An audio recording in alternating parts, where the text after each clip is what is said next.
Tax refund में 5 बातों का जानना आपके लिए बेहद ज़रूरी है। नंबर 1, रिफंड के प्रोसेस करने से पहले किन किन बातों को मद्देनज़र रखना ज़रूरी है। नंबर 2, कौन कौन सी चीज़ों की रिक्वायरमेंट है। नंबर 3, वो कौन से टैक्सेस हैं जिनको हम करंट ईयर में एडजस्ट करवा सकते हैं, या वो कौन से टैक्सेस हैं जिनको हम एडजस्ट भी नहीं करवा सकते, रिफंड भी हासिल नहीं कर सकते, या वो कौन से टैक्सेस हैं जिनका हम रिफंड हासिल कर सकते हैं। नंबर 4, रिफंड का प्रोसेस कैसे किया जाता है। नंबर 5, जब भी आप रिफंड का प्रोसेस करते हैं आपकी एप्लीकेशन एक्सेप्ट हो जाती है, लेकिन इसके बावजूद एफबीआर आपको आपकी पेमेंट नहीं देता, तो आपके पास कौन कौन से ऑप्शन हैं।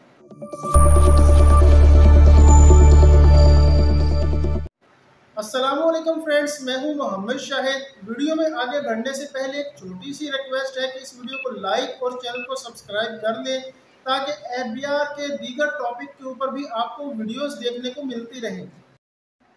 ऑप्शन नंबर 1 की बात कर लेते हैं, किन बातों को मद्देनज़र रखना आपके लिए ज़रूरी है। उसमें कुछ मज़ीद ऑप्शन है, जिसमें नंबर 1 पर यह है कि आपका एनटीएन बना होना ज़रूरी है, मतलब आप एफबीआर के साथ रजिस्टर्ड हों। और उसके बाद दूसरे नंबर पर आपका एक्टिव फाइलर होना ज़रूरी है, मतलब ये कि 30 सितंबर या जो भी एफबीआर ने डेट दी होती है, तो आपने जो भी रिटर्न है उससे पहले सबमिट करनी है, उसके बाद सबमिट नहीं करनी, वरना आप एक्टिव फाइलर नहीं रहेंगे। अगर आप अपनी रिटर्न जो है वो वक्त पर सबमिट करेंगे तो ही आप एक्टिव फाइलर होंगे, और तभी आप रिफंड के लिए प्रोसेस कर सकते हैं। नंबर 3 ये कि आपको जिस भी साल की रिफंड चाहिए, जिस भी साल का आपको रिफंड चाहिए, फॉर एग्जांपल पिछले साल का चाहिए, या उससे पिछले साल का चाहिए, या उससे पिछले साल का चाहिए, जब का भी आपको रिफंड चाहिए, उस साल की जो रिटर्न है वो भी आपने टाइमली सबमिट की हो।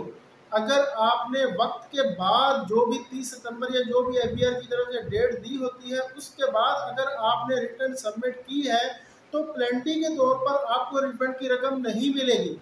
नंबर 4 ये है कि आपका जो रिफंड है वो कंपटीशन के अंदर रिफंड की जो टैब होती है उसके अंदर शो होना ज़रूरी है, लेकिन उसके अंदर तमाम का तमाम रिफंड आपको नहीं मिलेगा। उसमें से जो मिलेगा या जो नहीं मिलेगा, आगे चलकर इस बात का या इस सवाल का जवाब भी मैं आपको दूंगा। अभी बात कर लेते हैं पॉइंट नंबर 2 की, कि रिफंड के लिए आपको किन किन चीज़ों की रिक्वायरमेंट है। उसमें सबसे पहले नंबर 1 पर आपके पास आईडी पासवर्ड होना चाहिए, मतलब आप खुद जो है वो उसका प्रोसेस करें या अपने लॉयर से प्रोसेस करवाएं, तो उसको भी आपको जो है आईडी पासवर्ड देना पड़ेगा। और उसके बाद 2 नंबर पर जो है वो आपके पास जोन से साल का आपको रिफंड चाहिए, उस साल की रिटर्न होना भी ज़रूरी है। ठीक है, रिटर्न कैसे आप निकालेंगे, ऑलरेडी इस टॉपिक पर वीडियो बना चुका हूँ। अगर आपने देखनी है तो मेरी जो यूट्यूब पर एफबीआर की प्लेलिस्ट है वहाँ से देख सकते हैं, वरना बहुत आसान है, आप कंप्लीट टास्क के अंदर जाएंगे तो वहाँ से जो है वो प्रिंट का ऑप्शन होता है, तो वहाँ से भी आप उसको डाउनलोड कर सकते हैं। ठीक है, और इसके अलावा नंबर 3 पर ये है कि आपके पास वो तमाम सर्टिफिकेट होने चाहिए जिसका आप रिफंड लेना चाह रहे हैं, कंप्लीट सबूत आपके पास होने चाहिए। ठीक है, जैसे कि अगर आपने मोबाइल के नंबर का या सिम का जो भी डाला था, तो आप मोबाइल की कंपनी से भी जाके सर्टिफिकेट ले सकते हैं, या आप जो है उनकी एप्लीकेशनें जो होती हैं वहाँ से भी आप जो है डाउनलोड कर सकते हैं उसका सबूत। और इसके अलावा जो है अगर आपने किसी बैंक से विद होल्डिंग टैक्स वगैरह है, तो वहाँ से उसका सर्टिफिकेट भी ले सकते हैं। इसके अलावा भी जितने भी आपने इंटरनेट या जो भी है, ठीक है, तो जिस जिसका आपको रिफंड चाहिए, अगर इनकी डिटेल बताने लगूंगा तो वीडियो काफ़ी ज़्यादा लंबी हो जाएगी। तो जिस जिसका आपको रिफंड चाहिए ना, तो वो उस चीज़ का आपके पास सबूत होना चाहिए, तो ही आप प्रोसेस कर सकते हैं। नंबर 4 पर ये कि आपका जो बैंक अकाउंट है वो लिंक होना चाहिए एफबीआर के साथ। ठीक है, लिंक कैसे होगा, ऑलरेडी इस टॉपिक पर वीडियो बनी हुई है, तो अभी शॉर्ट में मैं आपको बता देता हूँ। वीडियो अगर आपने देखनी हो तो मेरी एफबीआर की प्लेलिस्ट में मौजूद है कि आप अपनी प्रोफाइल के साथ बैंक अकाउंट को कैसे लिंक करते हैं। ठीक है, तो आपने वहाँ पर अपने जो प्रोफाइल है उसके साथ लिंक करना है अपने बैंक अकाउंट को, तो एफबीआर के साथ समझ लें कि आपका बैंक अकाउंट लिंक हो जाएगा, क्योंकि जब रिफंड की अमाउंट आएगी तो आपके बैंक अकाउंट में ही आएगी। तो गाइस अभी बात करते हैं पॉइंट नंबर 3 की, कि उसमें 3 तरह के जो है वो टैक्सेस होते हैं। ठीक है, नंबर 1 पर मिनिमम टैक्स होता है, नंबर 2 पर फाइनल टैक्स होता है, नंबर 3 पर एडजस्टेबल टैक्स होता है। ठीक है। तो तीनों की अगर मैं डिटेल से बताने लगूंगा ना तो ये वीडियो बहुत लंबी हो जाएगी, तो मैं शॉर्ट में आपको बता देता हूँ ताकि आपका कंसेप्ट क्लियर हो जाए। ठीक है, मेन मकसद तो आपका कंसेप्ट क्लियर करना है। ठीक है, तो नंबर एक, मिनिमम जो टैक्स होता है ना वो आप करंट ईयर में उसको एडजस्ट करवा सकते हैं। ठीक है, उसका आप रिफंड नहीं ले सकते, ना ही आप उसको अगले साल में जो है वो एडजस्ट करवा सकते हैं। ठीक है, आपने मिनिमम टैक्स की ये डिटेल याद रखनी है। उसके बाद जो फाइनल टैक्स है उसका ना ही आप रिफंड ले सकते हैं, ना ही आप उसको जो है वो अगले साल में एडजस्ट करवा सकते हैं, ना ही आप उसको करंट ईयर में एडजस्ट करवा सकते हैं।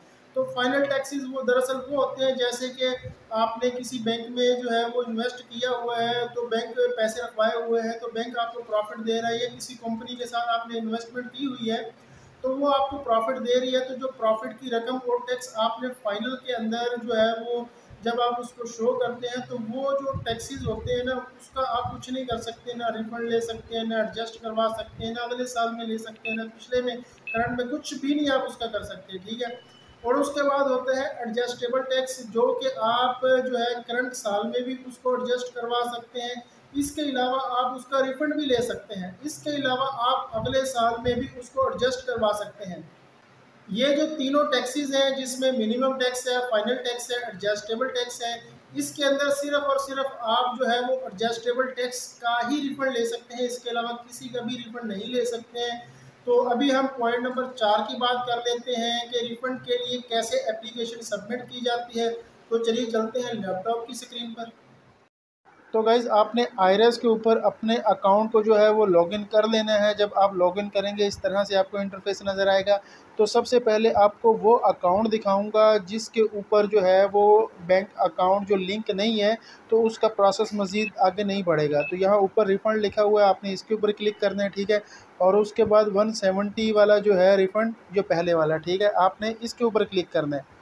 अब आपने इसके ऊपर क्लिक करने के बाद यहाँ पर वो ईयर सेलेक्ट करना है, और ईयर आपने सेलेक्ट करके उसके बाद आपने कंटिन्यू करना है। ठीक है, जब आप कंटिन्यू करेंगे इसके बाद नीचे की तरफ अगर आप देखें यहाँ पर वो बता रहा है कि प्रोफाइल के साथ जो बैंक अकाउंट है वो लिंक नहीं है, तो आप रिफ़ंड भी हासिल नहीं कर सकते। अभी हम जो है वो दूसरे अकाउंट पर चलते हैं जिसके साथ जो बैंक अकाउंट है वो लिंक है। ठीक है, यहाँ रिफ़ंड पर आने के बाद 170 वाले रिफ़ंड के ऊपर आपने क्लिक करना है। ठीक है, और उसके बाद यहाँ पर आपने ईयर सेलेक्ट करना है, और ईयर तो उसके बाद आपने कंटिन्यू कर देना है। ठीक है, तो यहाँ पर कुछ इस तरह से आपको इंटरफेस नज़र आएगा। यहाँ पर आपने वो अमाउंट लिखनी है जो कि आपकी रिफ़ंड की बनती है। ठीक है, अमाउंट लिखने के बाद आपने ऊपर की तरफ अगर आप देखें यहाँ पर तो अटैचमेंट है, तो यहाँ पर वो तमाम सबूत आपने लगाने हैं जो कि आपके पास मौजूद हैं। ठीक है, सबूत लगाने के बाद आपने ऊपर की तरफ ये सेव लिखा हुआ है। ठीक है, तो आपने इसको सेव कर देना है।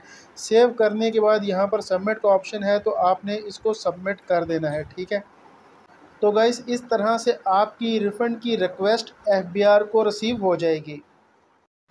रिफंड की एप्लीकेशन सबमिट करने के बाद ये आपको आउट बॉक्स में नज़र आएगी, और कंप्लीट में ये तब जाएगी जब इसका काम कंप्लीट हो जाएगा, इसके ऊपर तमाम वर्क हो जाएगा। ठीक है, तो सबसे पहले कुछ चीज़ें होती हैं जो कि डायरेक्ट कंप्लीट में चली जाती हैं, ऑटो चेक होती हैं, या बाद में उनको जो है वो चेक किया जाता है, उनका ऑडिट होता है, जैसे कि आपके रिटर्न वगैरह हो गई। और कुछ चीज़ें होती हैं जो कि सबसे पहले आपके आउट बॉक्स में ही आपको नज़र आती हैं, जिसके अंदर जो है वो रिफंड की एप्लीकेशन होगी, इसके अलावा रेजिडेंशियल सर्टिफिकेट हो गया, और इसके अलावा जो है वो 182 का नोटिस हो गया, या इसके अलावा कुछ नोटिस वगैरह हैं जो कि आपको आउट बॉक्स में ही नज़र आते हैं। जब उसके ऊपर एफबीआर उसको चेक कर लेता है तो वो जो है वो कंप्लीट में जाता है, या अगर आपको आउट बॉक्स में नज़र भी आता है लेकिन इसके बावजूद कंप्लीट में भी आपको नज़र आता है। ठीक है, जब एफबीआर उसको चेक कर लेता है, अदरवाइज वो कंप्लीट में आपको शो नहीं होगा। आपकी एप्लीकेशन देखने के बाद कमिश्नर साहब जो है वो मज़ीद डॉक्यूमेंट्स भी आपसे मांग सकते हैं। ठीक है, क्योंकि इस टाइम पाकिस्तान की जो टैक्स की सिचुएशन है वो तो आपके सामने ही है कि गवर्नमेंट जो है वो कह रही है कि ज़्यादा से ज़्यादा जो है ना वो टैक्स जमा करना है, एफबीआर को यही हदायत है।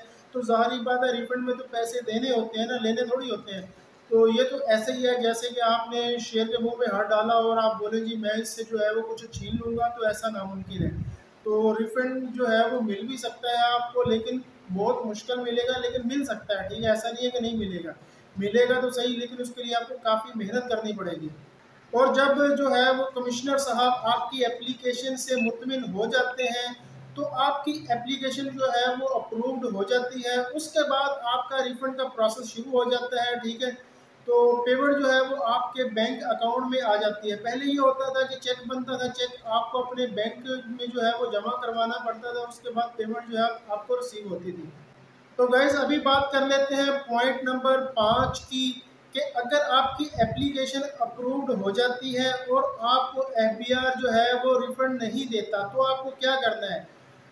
इनकम टैक्स ऑर्डिनेंस 2001 जिसकी सेक्शन है 170, जिसके अंदर जो है वो आपने कैसे रिफंड के लिए प्रोसेस करना है वो लिखा गया है कि आप ऑनलाइन प्रोसेस कर सकते हैं। इसके अलावा जो रिफंड है कि आपको 171 जो इसकी सेक्शन है उसके अंदर बताया हुआ है कि अगर 3 महीने के अंदर अंदर आपको एफबीआर पैसे नहीं आपके रिफंड देता, एप्लीकेशन अप्रूव होने के बाद की बात हो रही है, ठीक है, पहले नहीं, पहले कुछ नहीं मिलेगा। तो अगर एप्लीकेशन अप्रूव होने के बाद 3 महीने के अंदर अंदर आपको रिफंड नहीं मिलता तो सालाना 0.5% के हिसाब से जो है वो आपको एक्स्ट्रा पेमेंट की जाएगी।